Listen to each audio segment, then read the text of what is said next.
Hi folks, and welcome back to Contract Law. This is the very last, absolute promise, very last video on the consideration series, and we are just stepping through the 6 elements of promissory estoppel, equitable estoppel. In the first video, we had a look at the difference between common law estoppel and equitable estoppel, and we traced its development from the old railway cases in the 19th century through to Walton Stores and Marr, and we finished off with the 6 elements from Justice Brennan's decision in Walton Stores and Marr. So what we're going to do in this video is just step through each of those 6 elements. The first element is that there's an assumption or expectation that's adopted by one of the parties, and here you need to be very careful to identify exactly what the expectation is. It might be an assumption of fact, it might be an assumption of law, it might be mixed, but in any event, that assumption, according to Brennan, will have 2 limbs to it. Firstly, the assumption itself, and secondly, the more, implicit assumption that the other party won't be able to renege or resile from the assumption that has been adopted by the other party. Okay. In a subsequent case that we'll look at in just a minute, Priestley tinkered around with this first element a bit and broadened it out, saying that it will suffice if there's an assumption that a contract will come into existence or a promise will be performed or an interest granted. In that case, there was an interest in a lease. Priestley's formulation of the first element drops away that second limb that's implicit in Brennan's decision. I guess that's just a little bit of legal nitpicking that goes on, really, but the gist of the first element is that there has to be some kind of assumption. Now, that will normally be induced by some kind of representation, and the representation that induces the assumption or expectation has to be very, very clear and unambiguous. Why is that? And the courts have been very strict on this. It's because equity is directed at relieving against unconscionable conduct, and a court's not going to actually step in under the guise of equity and interfere with something as serious as enforcing a promise unless it's absolutely clear to everyone in an objective sense what that representation meant and how it would have been understood. Bear in mind that you're about to enforce a promise that has had no support of consideration. So in the Gianni Haley, where the dear little secretary said, I think that should be all right, but I'll have to get instructions, not clear and unambiguous enough for the court there. In Crown Melbourne and the Cosmopolitan Hotel case, a more recent High Court case, 2016, the phrase "will look after you" at renewal time. Again, another leasing case, will look after you. Not clear. So the argument of promissory estoppel failed. So first element has to be an assumption or expectation, and the representation made by the other party has to be quite clear in order to found that assumption or expectation. In Estoppel and Franklin's, this is the decision I was referring to previously, Franklin's was a large supermarket chain. I'm not sure if they're still going, but this was another leasing case. Franklin's had worked on their specifications that they wanted for a new store that they were going to lease from Estoppel. They spent money on the fit out and getting themselves to the point where they could actually finalise the lease arrangement. Franklin's were fairly confident about this deal. In fact, they'd already terminated their existing lease, so they thought that this was home and hosed. They negotiated for a large amount of extra space, but what they didn't do was agree on a price for the extra space. Franklin's kind of thought that they might be able to slip one by on Estoppel. So they kept negotiating. Estoppel needed to secure some finance, and the financier requested a commitment from Franklin's, obviously, because Austertel is going to be much more able to bankroll the building process if they had a major tenant like Franklin's on board. Franklin's wouldn't actually commit for Austertel to secure their finance, and so Austertel got fed up with Franklin's and spat the dummy and started to negotiate with Bilo. Again, I'm not sure if Bilo is still going, but another grocery supermarket chain. Franklin's then stepped in and sued. I mean, they'd already spent money on getting themselves to the point where they were fairly confident with this leasing deal. They sued to stop Austertel from resiling from the lease that Franklin said it had assumed would eventuate. Priestley, as I said, expanded Brennan's notion of a qualifying assumption or expectation, dropping that extra rider that the plaintiff has to think that the defendant couldn't resolve. They have to turn their mind to the fact that they think the other party can't renege on whatever it is that they've represented. And here we see the constraints being applied to keep this doctrine within manageable limits, because otherwise it's really going to undercut the whole issue of the doctrine of consideration. It was held that Franklin's had deliberately failed to mention this additional rent for the extra floor space, and it just hoped that the topic wouldn't come up. As I said, they were trying to slide something by on Austertel here. Franklin's then couldn't rely on an assumption that a lease would be granted before the additional rent was agreed.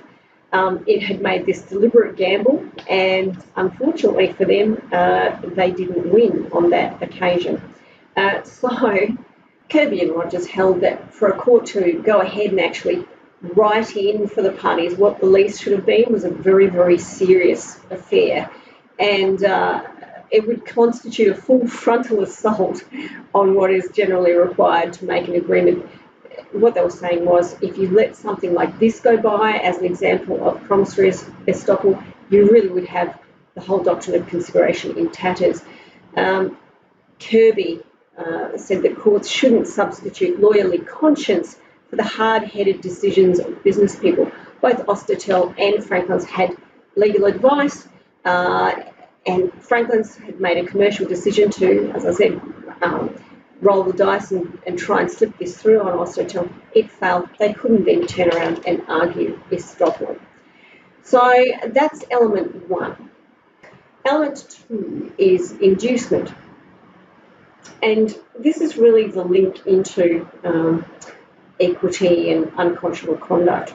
So the defendant themselves has to actually play a part in the plaintiff adopting that false assumption. And generally speaking, you're going to have a representation. It can be by words, by conduct. It can even be by silence.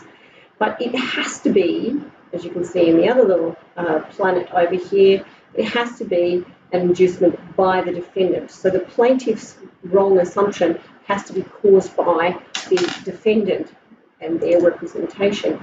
You can't actually set up someone for a case of promissory estoppel. That's what happened in Skywest and the Commonwealth. That case was one of a string of cases that was involved in the Commonwealth trying to source a contractor to do some aerial surveillance work at the top end of Australia.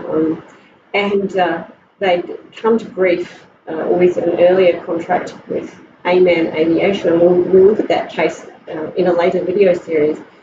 And then once that contract had been terminated, they then started negotiations with Skywest. Now, Skywest came in so low in their tender that they were actually going to be charging less than what it was going to cost them to do the job.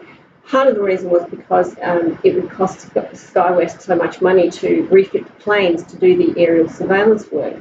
And so what they started to do, these members of Skywest that were conducting the negotiations with the Commonwealth, is they started to drop in a term that they call equalisation. They started every now and again in their conversations, they'd drop the term equalisation. Of course, the Commonwealth representatives of the negotiation had no idea what equalisation meant, and no one asked. And then eventually, when it came to working out how much Skywest were going to be paid, they made an argument that the Commonwealth should be stopped from equalising or paying for the cost of the refit out of the planes. And the court said, as you can imagine, the court said no. Unfortunately for Skywest, if there's going to be any argument of estoppel, it has to, the representation and the inducement to adopt an erroneous assumption has to be has to be issued from the defendant in the case. So that was Skywest. As I said, we'll do Amen Aviation later. Equally delicious factual circumstances in that one as well. The third element is reliance. And reliance has to be reasonable in all the circumstances. So not only does the party have to be induced to make this wrong assumption, but they have to actually act on it and they have to rely on it. This element has thrown up a couple of interesting questions. Firstly, what happens where parties are negotiating subject to contract? Subject to contract, as we saw in Masters and Cameron, usually means that one party is signalling that they don't believe that an actual agreement has come on foot yet, and it may never come on foot unless and until it's been reduced to writing and signed by the parties. So what about in that kind of situation? If one of the parties expressly says, look, this is all subject to contract, what does that mean? Does that mean that then what is said in those negotiations really can't be the subject of an estoppel, because it's very clear between the parties that no legally binding agreement is intended to come into play yet? Brennan's view, as you can tell, because it's got that second limb there, that the party that's making the assumption has to actually turn their mind to the fact that they think that the other party can't legally get out of whatever it is that they've represented. And therefore, the notion of estoppel would probably be knocked out by something like one of the parties saying, look, this is all subject to contract. The broader view and the less harsh view, I guess, is that equity should be able to step in and provide a remedy wherever there's inequity. The consensus there tends to be that Brennan's view would probably prevail, but I'll leave you to ponder on that one. A similar question arises as to whether merger clauses might prevent the doctrine of estoppel from applying, and that is where you have a specific clause in a contract that says this contract and the terms herein are the entire agreement between the parties, and neither party is relying on any earlier or other representations. This is it. This is all of the terms between us. Would something like that knock out the doctrine of estoppel? Gore's view on this is that it probably wouldn't knock out estoppel. It might create problems, evidentiary problems, because it's going to be pretty hard to show that, notwithstanding a clause like that, you still actually went ahead and relied on this erroneous assumption. But technically, the argument would still be available. It might just be more difficult to make. So that's element 3, reliance. Element 4 is knowledge or intent. And this element is really what ties the whole unfortunate situation that the plaintiff finds themselves in to the defendant's conduct. This is where you really very clearly see the inequity happening. The party inducing the adoption of the assumption must know or intend that the other party is going to act on it or abstain from acting. So they don't do something. They either do something or they don't do something they wouldn't otherwise have done, but for this erroneous assumption that they've got. So it's kind of like seeing someone heading for a cliff edge, and you know they're going to fall off and just saying nothing. Kind of similar situation here. The knowledge might be constructive, that is, a reasonable person in their situation would have known, so therefore this particular defendant ought to have known that the other party was going to act on this erroneous assumption. and it's broad enough to sweep in notions of willful blindness. So if you can see someone heading towards that cliff and you say, what a nice day it is today, look up at the sky, what a blue sky this is, you're willfully blind to what's about to happen, then in that circumstance you're going to still be held to have the requisite knowledge or intent. The fifth element is detriment, and this one's not too hard to wrap your mind around, really, is it? The plaintiff's going to have to demonstrate some kind of loss, so changing their position in reliance on the assumption and then suffering some kind of material disadvantage if the defendant changes their mind and resiles from this assumption that they've induced. Element 6, again, no real problems with this one. It's just the conclusion, I guess, the concluding act to the whole sorry story. So the defendant has to have failed to step in and avoid detriment for the plaintiff. So they haven't fulfilled the assumption or something of that nature. So essentially they've seen the other party heading for the cliff. They knew that they were going to head for that cliff. They intended for them to take that pathway to the cliff, and they didn't actually stop them from falling off the cliff. So that is element 6. Like I said, no real problems with that one. And then we just have to talk quickly about remedies. Now, one of the issues that has cropped up in the doctrine of promissory estoppel is should the defendant be held to make good that assumption each and every time? Is that actually what should be going on? Because there is a maxim that says equitable relief should be the minimum equity required to do justice between the parties. So not necessarily in every case should that defendant be forced to make good the assumption that has been wrongfully adopted by the other party. And this is certainly what was held in Commonwealth and Hawaiian, a very unfortunate case of personal injury by a service person in the Navy that was injured when two ships collided. In that case, the Commonwealth had said that it wasn't going to rely on certain causes of action, and in fact it changed its mind and did argue those causes of action. The question for the court there was, should the Commonwealth be held to its representation, or should the court just give the minimum equity involved? And in that case, the plaintiff just got minimum equity involved, which was the costs incurred in the litigation from the time the Commonwealth said it wasn't going to rely on those defences up to the point where it changed its policy. Very unfortunate case, really. There was some discussion of stress and all sorts of things going on in this poor survivor of this tragedy. Dean and Dawson in that case had a different view, but they were in the minority, so their view wasn't actually part of the ratio of the case. But they said, what you should be doing here, yes, there's this maxim that, equity should only give the minimum equity to right the wrong. They said what you should have is a default position.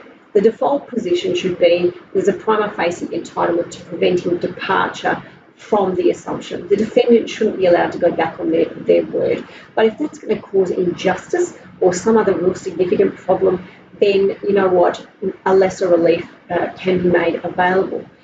That's probably a more even-handed approach to things, and it certainly would have been better for the plaintiff in that case. The High Court had a chance to revisit that issue in Gemelli and Gemelli, and they actually followed the dissentients in Commonwealth and Hawaiian. So they said the correct approach is to make good the assumption unless that's going to exceed what could be justified by the requirements of good conscience and be inequitably harsh on the defendant. So in that case, it was a family dispute over land.